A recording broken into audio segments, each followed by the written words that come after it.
सास, माँ, बहू और बेटी। नहीं नहीं, ये कहानी इन सारे के सारे रिश्तों की नहीं, बल्कि 2 रिश्तों में ही सभी रिश्तों के होने की है। अरे बहू, मेरे और तेरे ससुर जी की रोटी मत बनाना, मैं बना लूंगी, दिन तक ठंडी हो जाती है। बहू जो कि एक वर्किंग लेडी थी। नहीं नहीं माँ जी, मैं अच्छे से कपड़े में लपेट देती हूँ ना, आप क्यों मेहनत करेंगी, माइक्रोवेव में गर्म कर लेना। अरे नहीं बहू, मेहनत मत कर, वैसे भी ऑफिस में कम मेहनत होती है क्या, जा रहने दे। लेकिन बहू मानती नहीं, वो सास ससुर की रोटी बना कर ही जाती है। दोपहर में खाने के वक्त ससुर जी कहते हैं, अरे बहू को रोटी बनाने के लिए क्यों मना कर दिया, क्या हो गया, ठंडा ही तो खाते आए हम लोग हमेशा से।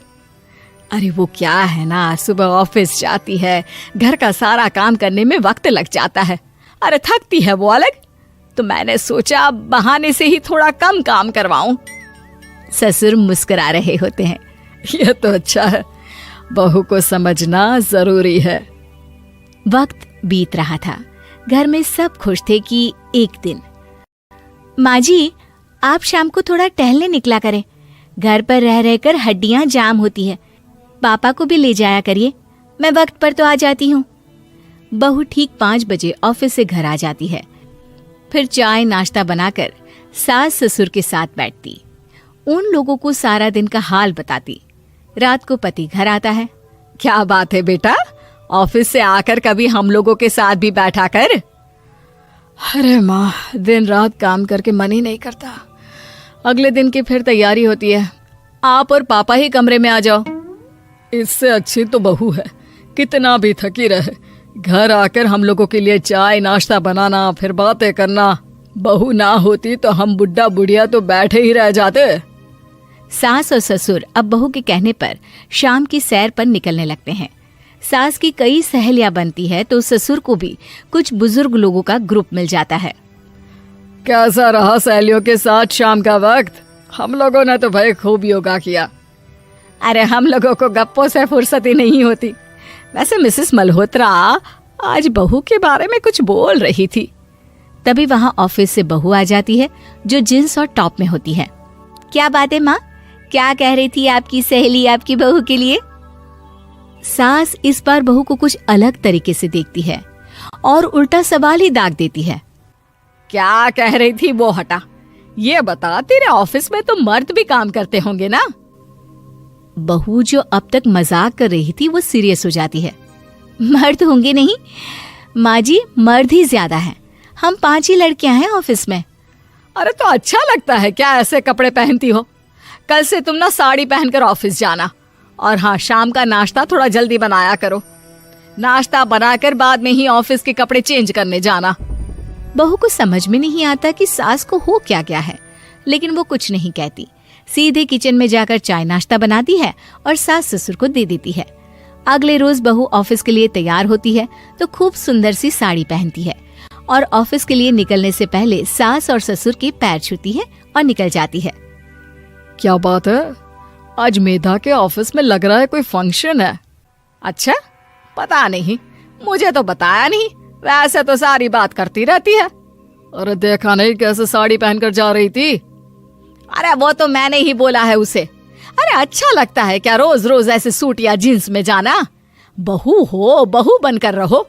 और आप भी ना मेधा मेधा मत किया करिए, बहू बोला करिए, सर पर चढ़ जाएगी तो दिक्कत हो जाएगी। सास अब बहू को बहू जैसा रखने लगती है, हर बात पर रोका टोकी, हर बात पर ताने। क्या बात है, आजकल लेट आ रही हो ऑफिस से? अरे चाय के लिए भी देर हो जाती है, हम लोग फिर पार्क में भी देर से पहुंचते हैं।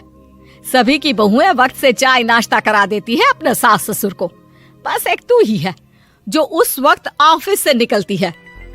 माँ जी, वो एक रास्ता पुलिस वालों ने न जाने क्यों बंद कर रखा है, जिसके कारण ट्रैफिक ज्यादा हो जाता है। मैं कोशिश करूंगी कल वक्त से पहले ही निकल जाऊं। ससुर देख रहे होते हैं कि बहू अब परेशान सी रहने लगी है। एक रोज, मेधा, बेटी मेधा। जी पिताजी। बेटा देख जरा कौन सी टी शर्ट अच्छी लग रही है। वो क्या है ना, शाम को सब बदल बदल कर टी शर्ट पहनते हैं, मैं भी सोच रहा हूँ कि आज कुछ अच्छा सा पहन कर जाऊं। हाँ पिताजी, ये सही है। ये लाल वाली ना बहुत जचेगी आप पर। मेरे पापा पर भी डार्क रंग बहुत जचता है। क्या चल रहा है? अरे ससुर के सामने घूंघट तो छोड़ो, ऊपर से रंग बताया जा रहा है टी शर्ट का। अरे बहू, कोई संस्कार दिए नहीं है क्या तेरी माँ ने? बहू इस बार बहुत निराश हो जाती है। वो वहां से तुरंत अपने कमरे में चली जाती है। अब बहू घर का सारा काम करती, ऑफिस जाती, लेकिन साड़ी और सर पर पल्ला लेकर। एक बार पड़ोसन उनके घर आती है। वाह सुमित्रा बहन, बहू का तो रूप ही बदल दिया। ठीक किया, बहू बहू जैसी ही अच्छी लगती है। अच्छा चलती हूँ मैं। पड़ोसन के जाने के बाद सास बड़ी अकड़ के साथ कहती है, देखा मेरा कमाल, कैसे मैंने मेधा बहू को कंट्रोल में कर लिया। अब बारी ससुर के बोलने की थी। हाँ सुमित्रा, बिल्कुल ये काम तो किया है तुमने, लेकिन कभी सोचा क्या खो दिया? क्या खो दिया? मैंने तो कुछ नहीं खोया जी। खोया है, पहले बहू जब ऑफिस जाती तुम्हारे पैर छूकर तुम्हें गले लगाती, लेकिन अब सिर्फ पैर छूती है। हाँ जी, ये बात तो आप ठीक बोल रहे हैं। पहले घंटों हम लोगों से बात करती, कमरे में ना जाती, ऑफिस से आते ही खुद की चाय, खाना, नाश्ता सब हम लोगों के साथ करती, सारी बात बताती। लेकिन क्या तुम्हें पता है, बहू की तबीयत खराब चल रही है, वो माँ बनने वाली है। ये बात मुझे बेटे ने बताई कि तुम्हें बता दूं। अब सास की आंख में आंसू थे। वो समझ गई थी कि लोगों के कहने में आकर उसने क्या खो दिया। शाम को बहू घर आती है तो माँ किचन में पकोड़े तल रही होती है। अरे माँ जी, आप रहने दीजिए ना, मैं आ तो रही थी। अरे नहीं, जा तू चेंज कर ले, मैं नाश्ता और चाय टेबल पर ही लगा रही हूँ मेधा। सास के मुंह से अपना नाम सुनकर बहू को बहुत अच्छा लगता है। माँ जी, कोई गलती हो गई है क्या? मेरे होते हुए आप काम करे, ये ठीक नहीं है।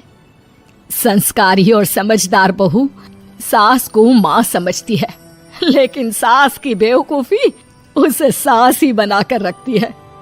बहू, मुझे भी थोड़े संस्कार और समझदार बनने का मौका दे, जिससे मैं भी बहू नहीं बेटी को देखूं तुझ में। और हाँ, मेरा होने वाला पोता क्या कहेगा कि दादी ने तो मेरी माँ को बहुत परेशान किया। बहू सास को गले लगा लेती है। नहीं माँ जी, वो कहेगा कि माँ को तो दादी ने बेटी बनाकर रखा है।